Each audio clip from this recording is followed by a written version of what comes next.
Today we're going to learn how to create pop art images just like the one you're viewing here. This is method 3 and this is the result that you'll get. So first thing you want to do is select the image that you want to work with. So we'll be working with this one here. Then we want to duplicate the layer by dragging it down here so it makes a copy. Then we want to go into image, adjustments and invert. Then we want to go to filter, blur, Gaussian blur, and select a radius of about 7. Doesn't really matter, you can vary this to see how your results show, and then hit OK.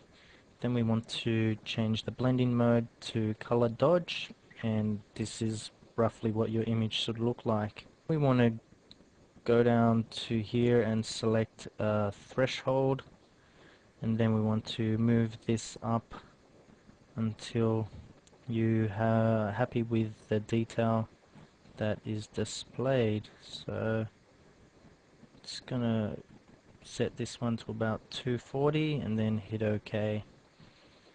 Now we want to create a new layer and then select the blending mode to multiply, and then we want to choose a color, a skin color, and then fill the layer here with that color. So I'm just going to go like that using the paint bucket tool. Then we'll rename this layer to skin just so we can keep track. Then we will duplicate the background just by dragging it here and then moving it up to the top, and then just make sure you have your colors as foreground your hair color and background white. So I'm going to choose like a darker brown for the hair color, and then we want to go into filter, sketch and halftone pattern. Now the settings you want to select here is halftone pattern, size to contrast 50, and then we're going to hit OK. And then we want to change, you can either change the blending mode to overlay or you can change the blending mode to multiply. So it's up to you. I'm going to select multiply for this example. Now we'll just rename this to hair, and then we want to create a new layer and we'll call this one lips. Now we want to select a red color and change our blending mode to multiply. Then zoom in, and the easiest way to do this is to hide these layers so you can see the actual lips, and then color in the lips just like so.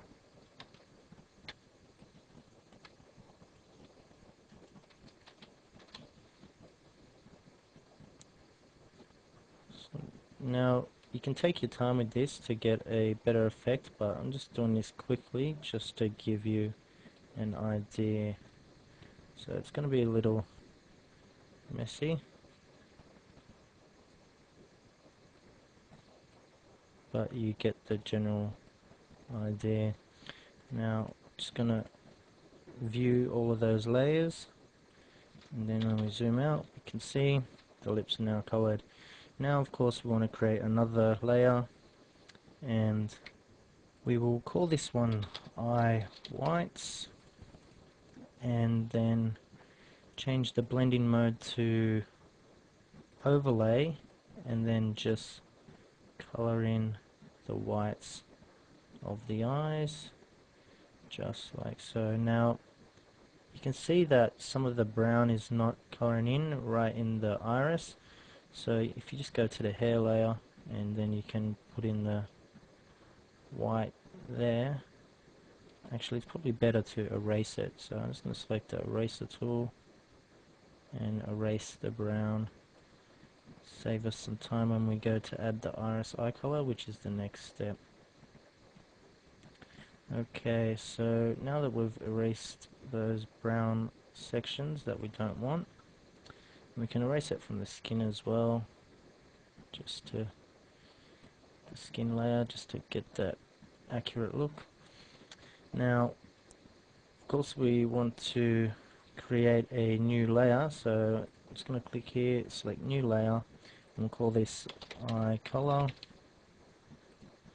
and then with your color selected, select your paintbrush tool, and before doing that you want to change the blending mode to multiply, and then color in the color of the eye there, and just there as well.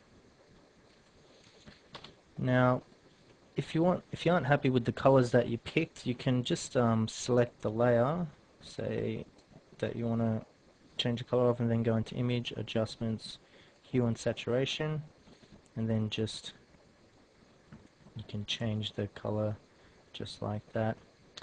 Now you can add a background layer if you don't want the background layer to be the same, background color to be the same as the skin color, and that's just simply done by creating a new layer, drag it up here, set the blending mode to either multiply or overlay to give a different effect, and then just coloring in the background like so.